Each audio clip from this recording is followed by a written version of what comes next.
श्री शिवाय नमस्तुभ्यम। ओम नमः शिवाय। नमस्कार दोस्तों, आप सभी लोगों का स्वागत है हमारे यूट्यूब चैनल भगवान की भक्ति में। दोस्तों, आज हम इस वीडियो में बात करने वाले हैं कि माँ बाप के बुरे और अच्छे कर्मों का फल बच्चे को भुगतना पड़ता है। तो आज हम एक जुड़वा भाई की कहानी आप लोग को सुनाने वाले हैं, तो इस वीडियो को अंत तक जरूर सुनिएगा। भगवान विष्णु जी ने स्वयं बताया है कि माँ बाप के अच्छे बुरे कर्मों का फल उनकी औलाद को भोगना पड़ता है। यह बात कहाँ तक सही है मित्रों? मनुष्य को खुद के अच्छे और बुरे कर्मों का फल तो उन्हें भोगना ही पड़ता है, साथ में उसके माँ बाप के द्वारा भी किए गए कर्मों का फल भी उन्हें भोगना पड़ता है। दोस्तों, आपको बता दें कि जैसे औलाद बुरा या अच्छा कर्म करता है उसे अब उनके माता पिता को भोगना पड़ता है, उसी प्रकार औलाद के माता पिता के बुरे और अच्छे कर्मों का फल उनकी औलाद को भी भोगना पड़ता है। दोस्तों, आपको बता दें कि भगवान विष्णु और माता लक्ष्मी एक समय क्षीर सागर में शेषनाग की शैया पर विश्राम कर रहे थे। तभी माता लक्ष्मी कहती हैं कि हे स्वामी, क्या माँ बाप के अच्छे बुरे कर्मों का फल पुत्र को भी भोगना पड़ता है क्या? मित्रों, तभी भगवान विष्णु कहते हैं कि देवी अवश्य ही भोगना पड़ता है। आज हम आपको एक प्राचीन समय की बहुत ही महत्वपूर्ण कथा सुनाते हैं, जिसे सुनने के बाद आपको पता चल जाएगा कि कैसे माँ बाप के अच्छे बुरे कर्मों का फल उनकी औलाद को भी भोगना पड़ता है। दोस्तों, फिर भगवान विष्णु कथा को आरंभ करते हैं और कहते हैं कि हे देवी, प्राचीन काल की बात है कि एक गांव में एक किसान रहता था। वह किसान बहुत ही गरीब था। किसी तरह से मेहनत और मजदूरी करके वो अपने घर का खर्च चलाता था। उसे मजदूरी में दिन भर काम करना पड़ता था और उससे मिलने वाले पैसे से वह नित्य दान भी करता था। 1 रुपये का रोज वो दान करता था। वो अपने परिवार का पालन पोषण करता था। इस तरह से करते करते कुछ समय बीत गया और उसके बाद उसके 2 पुत्र हुए और अब उस किसान के परिवार में कुल 4 सदस्य हो गए। 2 पति पत्नी और उसके 2 जुड़वा लड़के। दोनों उनके पालन पोषण में किसान की समस्या होने लगी दोस्तों, क्योंकि और इधर दिन के महंगाई बढ़ती जा रही थी। तो दोस्तों, फिर आगे भगवान विष्णु कहते हैं लक्ष्मी जी से कि हे देवी, एक दिन की बात है, किसान के लड़के ने अपने पिताजी से कहा पिताजी, आप नित्य 1 रुपया कमाते हैं, उसमें से आप 10 रुपया कमाते हैं और उसमें से 1 रुपया आप दान कर देते हैं, तो 10 में हम अपना गुजारा कैसे कर पाएंगे? किसान को चुप देख कर उसकी पत्नी ने कहा कि नहीं बेटा, ऐसी कोई बात नहीं है। आपके पिताजी रोज 10 रुपये कमाते हैं और 1 रुपया दान कर देते हैं, या तुम्हारे लिए ही दान करते हैं, दूसरों के लिए नहीं। मित्रों, आपको बता दें, लेकिन वह दोनों लड़के इस बात पर को नहीं समझ पा रहे थे, क्योंकि वह दोनों उन्हें नन्हे बालक थे। मित्रों, आपको बता दें कि आगे भगवान विष्णु कहते हैं कि हे देवी, इसी तरह से वो कुछ समय और बीत गया और किसान के दोनों लड़के धीरे धीरे बड़े होने लगे। और इधर किसान की एक दिन काम करके घर आते ही समय कार से उन लड़के की वजह से मृत्यु हो गई। और जब किसान की मृत्यु हो गई तब पति पत्नी और उसके दोनों लड़कों को पिता की मृत्यु के खबर मिली और वो बहुत बड़ा दुख हुआ। एक दिन किसान के दोनों लड़कों ने अपनी माँ से पूछा कि माताजी, हमारे पिताजी कहाँ चले गए? किसान की पत्नी ने कहा कि हे बेटे, तुम्हारे पिताजी हम सबको छोड़ के भगवान भोलेनाथ के पास चले गए, और जब तुम्हारे पिताजी थे तो वह रोज 1 रुपया दान करते थे, रोज 10 रुपया की बचत करते थे।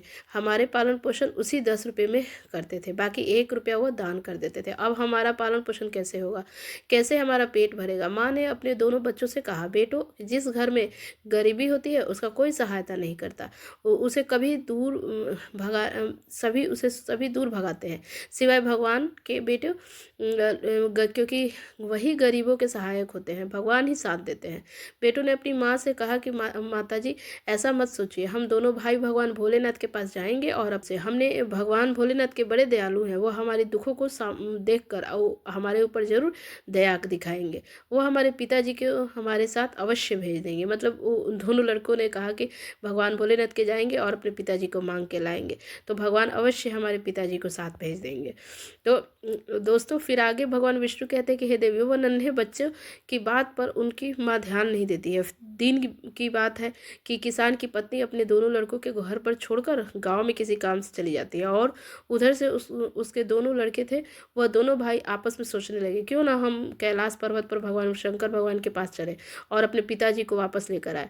ऐसा सोचकर वो अपने पिताजी को लाने के लिए वो दोनों भाई अपने घर से चल देते हैं। और दोस्तों, उन दोनों भाइयों को चलते चलते काफ़ी समय बीत जाता है। उसी समय उनको थकान का अनुभव होता है और दोनों भाई एक बहुत ही विशाल बरगद के पेड़ के पास बैठ जाते हैं छाया में आकर।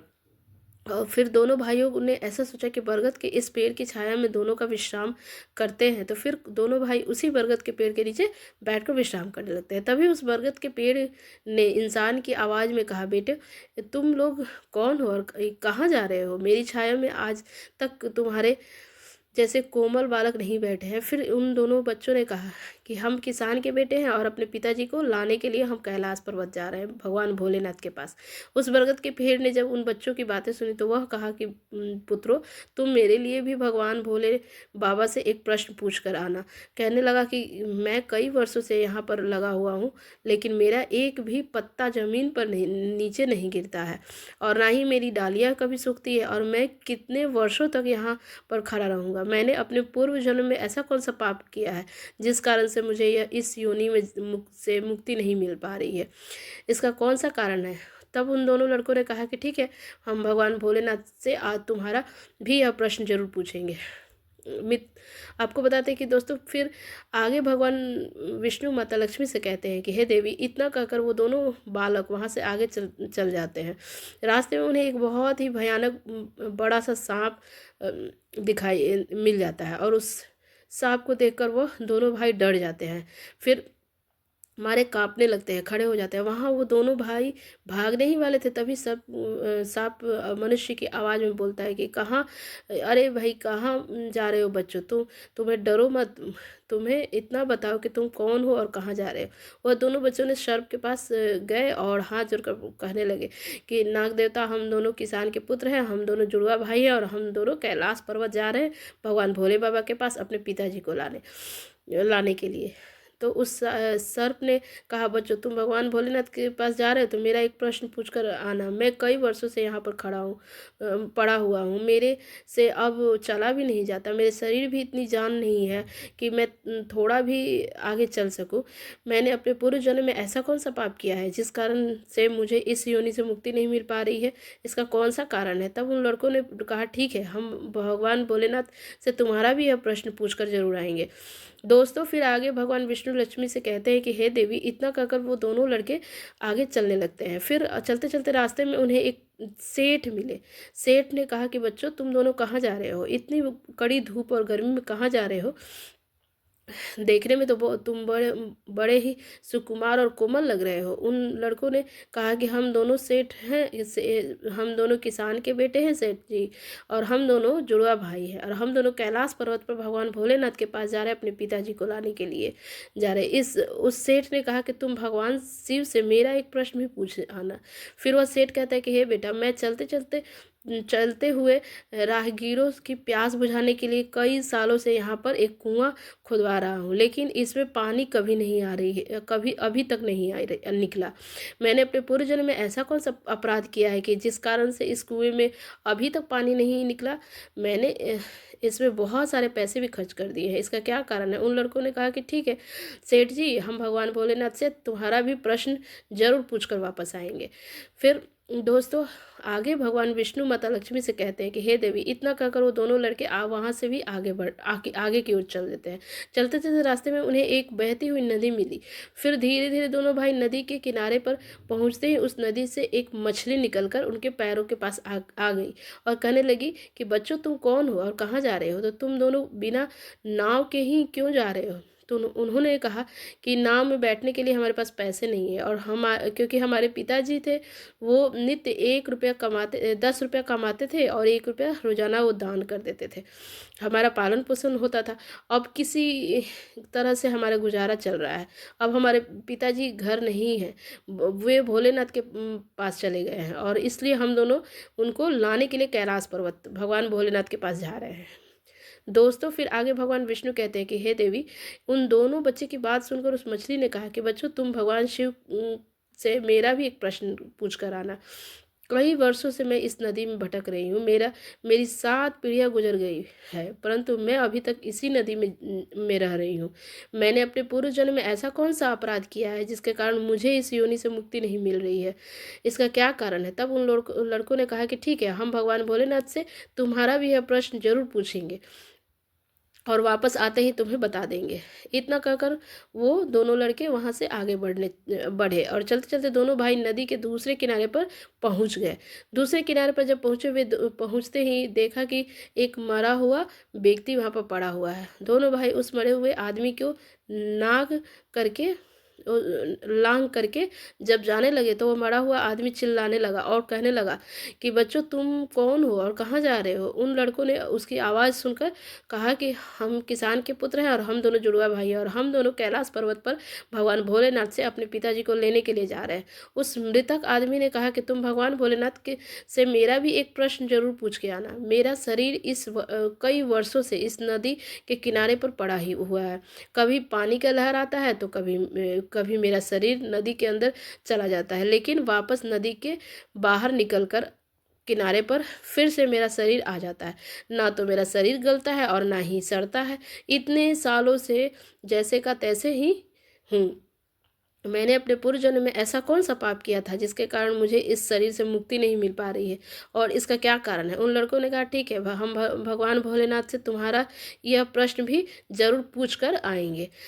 दोस्तों, फिर आगे भगवान विष्णु माता लक्ष्मी से कहते हैं, हे देवी। इतना कहकर वे दोनों बालक चलने लगते हैं और चलते चलते दोनों भाई कैलाश पर्वत पर भगवान शिव के पास पहुंच जाते हैं और हाथ जोड़कर भगवान भोलेनाथ को दोनों प्रणाम करते हैं दोनों भाई, और कहने लगते हैं, हे भोले बाबा, मेरे पिताजी कहाँ हैं? और जब हमारे पिताजी घर पर थे तो वो रोजाना 10 रुपया कमाते थे और 1 रुपया दान देते थे और इसी 10 रुपये से हमारा भरण पोषण चलता था। अब तो वह घर पर नहीं है और हम दोनों भाई और हमारी माँ भूखे मर रहे हैं।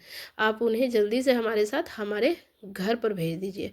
दोस्तों, फिर भगवान विष्णु माता लक्ष्मी से कहते हैं, हे देवी। भगवान भोलेनाथ ने उन दोनों बालकों की बात सुनकर कहा कि ठीक है, मैं तुम्हारे पिताजी के को घर पर भेज दूंगा, पहले तुम दोनों भाई यहाँ पर बैठो। और भगवान भोलेनाथ ने उन दोनों बालकों को अपने पास में बिठाया और उन्हें भोजन कराया और भोजन कराने के बाद पूछा कि तुम दोनों भाइयों को और क्या चाहिए। तो दोस्तों, फिर उन दोनों लड़कों ने रास्ते में जो जो जिनको मिला था उनके प्रश्न भगवान भोलेनाथ से पूछे। भगवान भोलेनाथ ने उन सभी प्रश्नों के उत्तर दिया। कहा कि हे पुत्रों, तुम दोनों जाते समय उन सबको उनके उत्तर बताते जाना। भगवान भोलेनाथ ने कहा कि तुम दोनों अपने घर जाओ, तुम्हारी माँ तुम्हारा इंतजार कर रही है और तुम्हारे पिताजी तुम्हारे घर पर पहुंच जाएंगे। फिर दोनों भाई भगवान भोलेनाथ को प्रणाम करके वहाँ से वापस अपने घर चले आते हैं और चलने लगते हैं और चलते चलते रास्ते में सबसे पहले वही मरा हुआ आदमी मिला जो नदी के किनारे पड़ा हुआ था। उन दोनों लड़कों ने देखा और फिर मरा हुआ आदमी कहने लगा, बच्चों, तुमने भगवान भोलेनाथ से मेरा प्रश्न पूछा था? तब उन्होंने कहा कि हाँ, हमने भोलेनाथ से तुम्हारा प्रश्न पूछा था। भगवान भोलेनाथ ने कहा है कि तुम पहले बहुत बड़े विद्वान थे, परंतु किसी को भी अपना ज्ञान नहीं बांटा। अब मर गए हो तो वह ज्ञान तुम्हारे अंदर ही अंदर खोल रहा है, और जब तक तुम अपना ज्ञान किसी को नहीं बांटोगे तब तक तुम्हारी आत्मा को शांति नहीं मिलेगी। और फिर दोस्तों, आगे भगवान विष्णु माता लक्ष्मी से कहते कि हे देवी। फिर उस मृतक आदमी ने कहा कि बच्चों, अब ऐसी हालत में मेरे पास ज्ञान लेने के लिए कौन आएगा? तुम ही मेरा ज्ञान ले लो। फिर उस मृतक आदमी ने दोनों भाइयों को जितना भी उसके पास ज्ञान था वह सारा ज्ञान उन दोनों को बालकों को दे दिया। फिर ज्ञान देने के बाद तुरंत ही उसकी आत्मा को मोक्ष की प्राप्ति हो गई। फिर दोनों भाई वहाँ से आगे बढ़े और चलते चलते वो मछली मिली। मछली ने कहा कि बच्चों, क्या तुमने भगवान भोलेनाथ से हमारे प्रश्न पूछे थे? उन दोनों बालकों ने पूछा, हाँ। बोला, हाँ भगवान भोलेनाथ ने मैंने आपके भी प्रश्न को पूछे थे। उन्होंने कहा है कि तुम्हारे अंदर अमृत है और जब तक तुम इस अमृत को किसी को नहीं दोगी तब तक तुम ऐसे ही व्याकुल रहोगी। फिर मछली ने कहा कि बच्चों, अब कौन मिलेगा मुझे, तुम ही मेरा अमृत ले लो। फिर मछली ने अपना अमृत उन दोनों बच्चों को दे दिया। फिर अमृत देने के बाद ही मछली को आत्मा की मोक्ष की प्राप्ति हो गई। फिर इसी तरह दोनों भाइयों को वहाँ आगे बढ़े तो चलते चलते उन्हें वो सेठ मिला, राहगीरों के लिए कुआं खुदवा रहा था। वह सेठ ने जैसे ही दोनों लड़कों को देखा वही प्रेम से हाथ जोड़कर कहने लगा, बेटो, तुम लोगों ने भगवान भोलेनाथ से मेरे प्रश्न पूछे थे? उन्होंने कहा, हाँ। भोलेनाथ ने क्या कहा आपके तो लड़कों ने कहा कि भोलेनाथ ने कहा है कि आपके घर में जो 2 कन्याएं हैं ना, कुंवारी बैठी हुई हैं, जब तक आप उन दोनों कन्याओं का विवाह नहीं कराओगे, कन्यादान नहीं दोगे करेंगे, तब तक इस कुओं में पानी नहीं आया निकलेगा। तो पहले तो जो तुम्हारे कर्म है उसे करिए, जो ईश्वर ने तुमको दायित्व सौंपा है ना, पहले वहाँ कन्यादान करो, उसके बाद कुएँ खुदवाना। दोस्तों, फिर उस सेठ ने कहा कि मैं अपनी कन्याओं के लिए लड़का कहाँ से ढूंढूंगा, ढूंढने जाऊंगा। तुम दोनों मुझे बहुत ही सीधे स्वभाव के दिखते हो, सुंदर भी हो, देखने में एक जैसे दिख रहे हो, अब तुम दोनों जवान भी हो और विवाह के योग्य भी हो गए हो, तो बेटो तुम दोनों मेरी लड़कियों से शादी कर लो, विवाह कर लो। दोनों आगे भगवान विष्णु माता लक्ष्मी से कहते हैं कि फिर उस सेठ ने अपनी दोनों लड़कियों का विवाह उन दोनों लड़कों के साथ करा दिया। फिर सेठ ने जैसे ही अपनी दोनों बेटियों का विवाह करवाया, बहुत सारा धन देकर विदा कर दिया दोनों लड़कों को। फिर चलते चलते रास्ते में वहाँ एक सर्प मिलता है जो पहले मिला। उसने पूछा कि बच्चों, क्या तुमने हम भोलेनाथ से हमारे प्रश्न को पूछा था? उन्होंने कहा कि हाँ पूछा था। भगवान भोलेनाथ ने कहा है कि तुम्हारे पास जो नागमणि है ना, तुम उस नागमणि को धरती पर नहीं उगलते हो और ना ही कभी किसी को दान दिया है। तब तक इस नागमणि का दान नहीं करोगे तब तक तुम्हारा शरीर ऐसे ही बना रहेगा। फिर उस सांप ने कहा कि बच्चों, मैं यह नागमणि क्या करूँगा, किसको दूंगा, नागमणि तो तुम ही ले लो।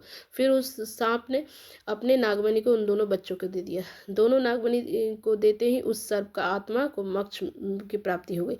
इस तरह दोनों भाई फिर अपने तो भाई आगे बढ़ते हैं। चलते चलते फिर उन्हें रास्ते में बरगद का विशाल पेड़ मिलता है और वहाँ पेड़ की छाया में वो विश्राम करते हैं। करने के जैसे ही बढ़ते हैं तो वो पेड़ पूछने लगता है कि बच्चों, क्या तुमने भगवान भोलेनाथ से मेरे प्रश्न पूछे थे? उन्होंने कहा हाँ पूछा था। भगवान भोलेनाथ ने कहा है कि पूर्व जन्म में तुम्हारा काम गुरुकुल में बच्चों को शिक्षा देना था। तुम्हारे पद एक गुरु का था, परंतु तुम उसके बदले में छोटे छोटे बच्चों से अपना काम करवाते थे और हाथ पैर दबाते थे, उन्हें अच्छी तरह से शिक्षा नहीं देते थे। तुम पूर्व जन्म में बहुत बड़े विद्वान थे, परंतु तुमने उन बच्चों को शिक्षा नहीं दी। उन बच्चों के श्राप के कारण तुम हिल डुल नहीं सकते। तुम्हारे अंदर जो ज्ञान भरा हुआ है ना, उसे किसी को दे देना, उसके बाद ही तुम्हें मोक्ष की प्राप्ति होगी। दोस्तों, फिर आगे भगवान विष्णु माता लक्ष्मी से कहते हैं कि देवी, उन दोनों लड़कों की बात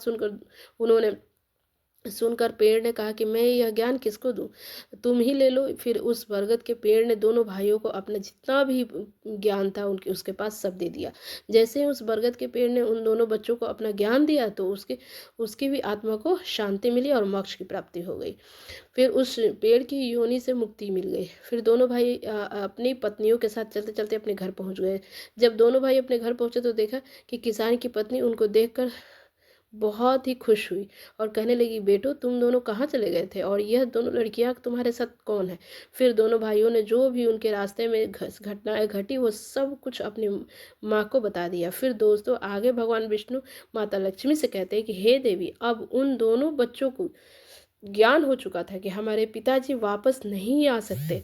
अब उनकी मुक्ति हो चुकी है, मृत्यु हो चुकी है और इसलिए वो वापस नहीं आ सकते। पिताजी ने जो दान धर्म किया था ना, उसका फल उन दोनों भाइयों को भगवान भोले बाबा ने उन्हें दे दिया है। दोस्तों, इस प्रकार से भगवान विष्णु ने माता लक्ष्मी को बताया कि माता पिता के अच्छे और बुरे कर्मों का फल उनकी औलाद को अवश्य ही मिलता है और कैसे प्राप्त होता है इस कहानी के माध्यम से बताया, और पूर्व जन्म के कर्मों का फल व्यक्ति को कैसे मिलता है और उसके पिता द्वारा किए गए पाप और पुण्य कर्म भी उनके बच्चों को कैसे मिलते हैं और कैसे भोगना पड़ता है। तो दोस्तों, उम्मीद करते हैं कि आप सभी लोगों को यह कथा आपको पसंद आई होगी। अगर हमारा ये कथा या वीडियो आपको पसंद आई होगी तो हमारे वीडियो को एक लाइक ज़रूर से कर दीजिएगा और हमारे चैनल पे अगर पहली बार आए हैं तो हमारे चैनल को सब्सक्राइब ज़रूर से कीजिएगा। बहुत बहुत धन्यवाद।